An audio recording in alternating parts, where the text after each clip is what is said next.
Anything can happen in the sport of boxing. I overcame it all. I wanted to go down as a legend. I've always had a dream, and that was to be champion of the world.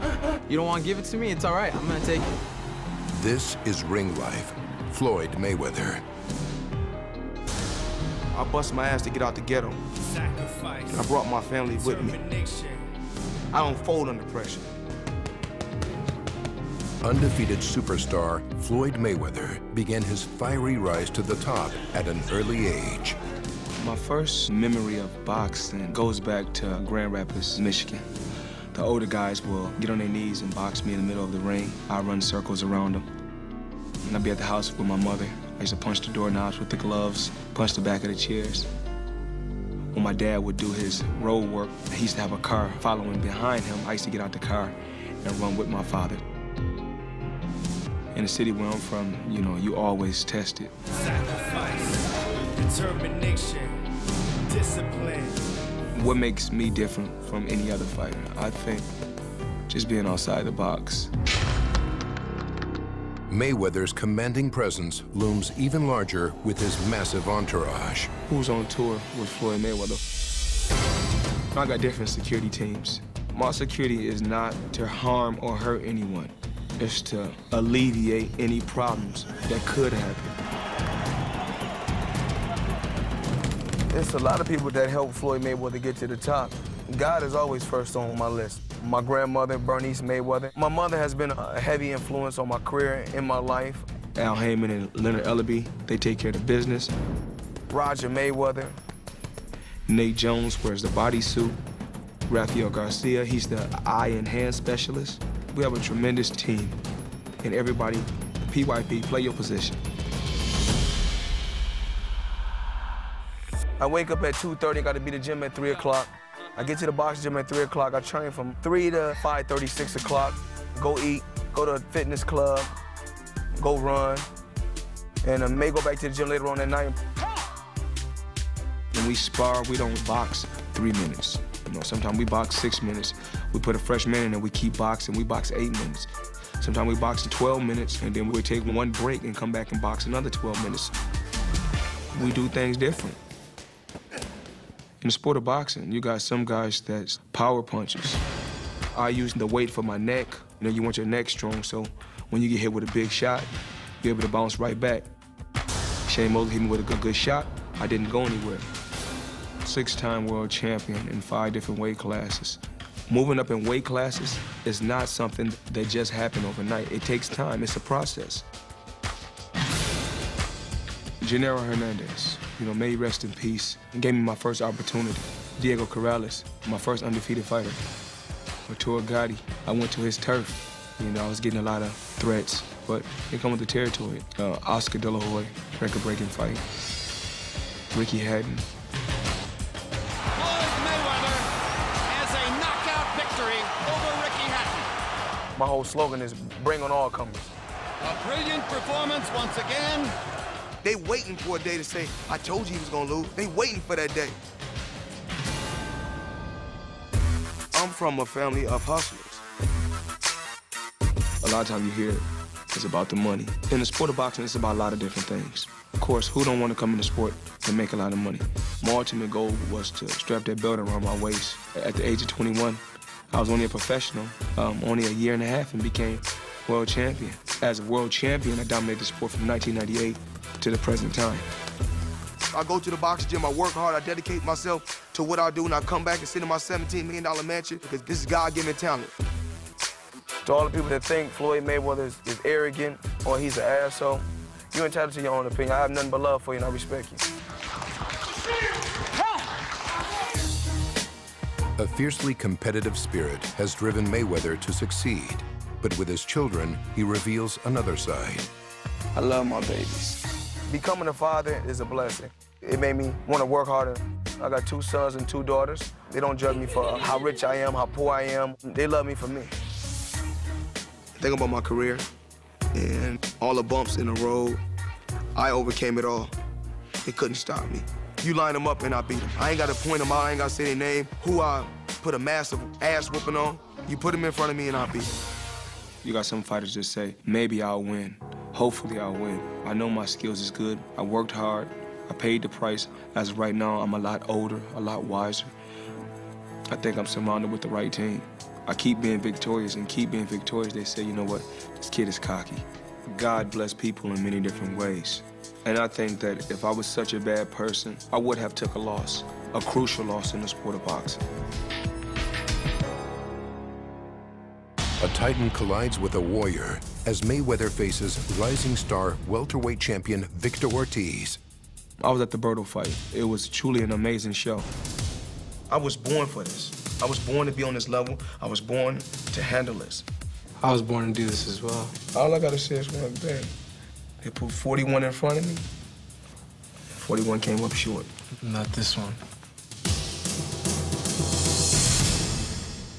They say what goes up must come down, but not Floyd Mayweather. He has beaten the odds, defied his critics, and remains among the sport's absolute elite. This fight is over. Floyd Mayweather remains unbeaten. I just pushed my talent to the limit and said, don't let nobody stop you.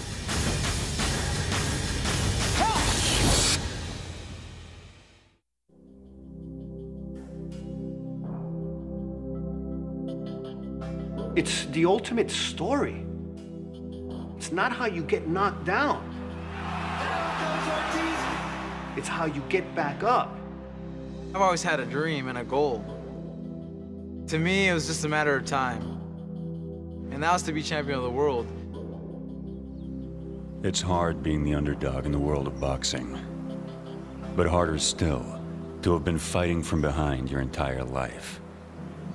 This is Ring Life with Vicious Victor Ortiz. The nickname Vicious came from the Olympic trials in '03. Everyone was calling me Vicious. They're like, that's vicious with a smile, man. Don't let that smile fool you. That's vicious.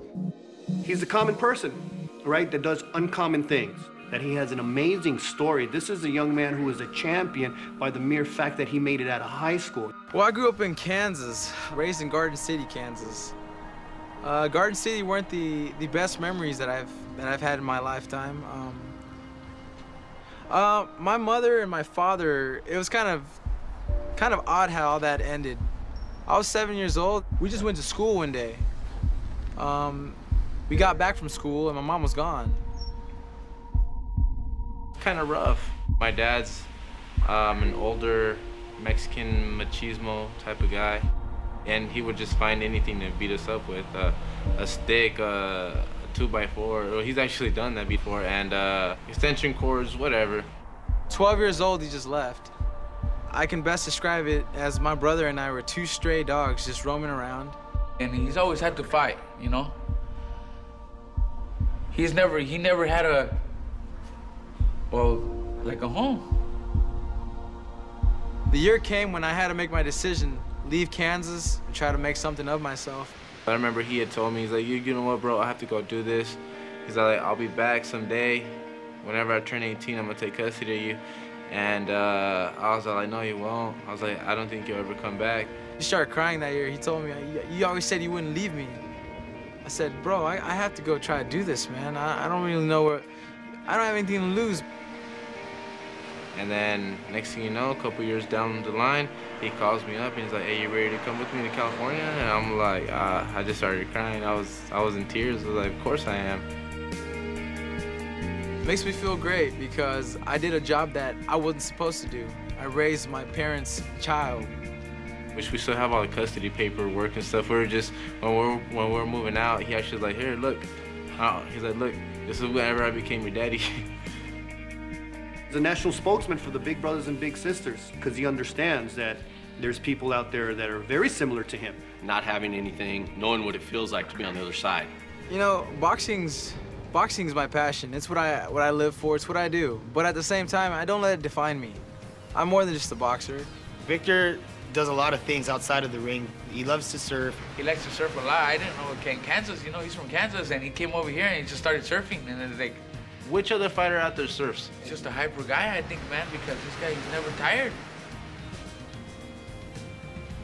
He's somewhat of a fitness freak. Paddleboarding, surfing, running, mountain biking, cardio kickboxing classes, spinning classes, kayaking, strap work, does CrossFit, he does his road biking. I was actually just gonna compete in an Ironman. A lot of body weight work, and then, you know, we have the sledgehammer work, the tire flips, the tire drags, different types of squats, multi-muscle workouts. You know, he does yoga. Anything you can think of. It's the best. The best, you know, when you got a guy that's lazy, that doesn't want to work, you don't even want to come and train him. And you got a guy that, like Victor, you want to come every day. Definitely is a lot, but you know what? If it's gonna take me that much to stay world champion, I don't mind it. He's a very crowd-pleasing fighter. He's always coming forward. He throws every punch with bad intentions. He's trying to hurt the guy with every shot. He's a monster. And that's the guy everybody likes. He's a beast. He's thinking, all I gotta do is touch this guy, and I'm gonna hurt him. All of his opponents has hit the canvas. He just touches you and your body disconnects for some reason.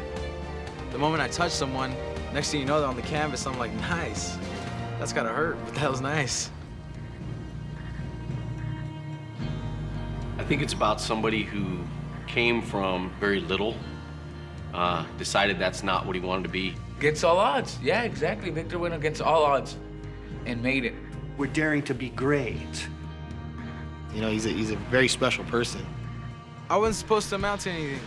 I'm supposed to be the guy that's either selling drugs or on the streets doing something or in jail. I think it's gonna be great, dude, for Victor right now, man. He's fucking feeling the best right now. He never had nothing, and now he has a little something, so he wants to take care of it. I could honestly wake up in the morning, I look at the sun come up right here, and I'm just like,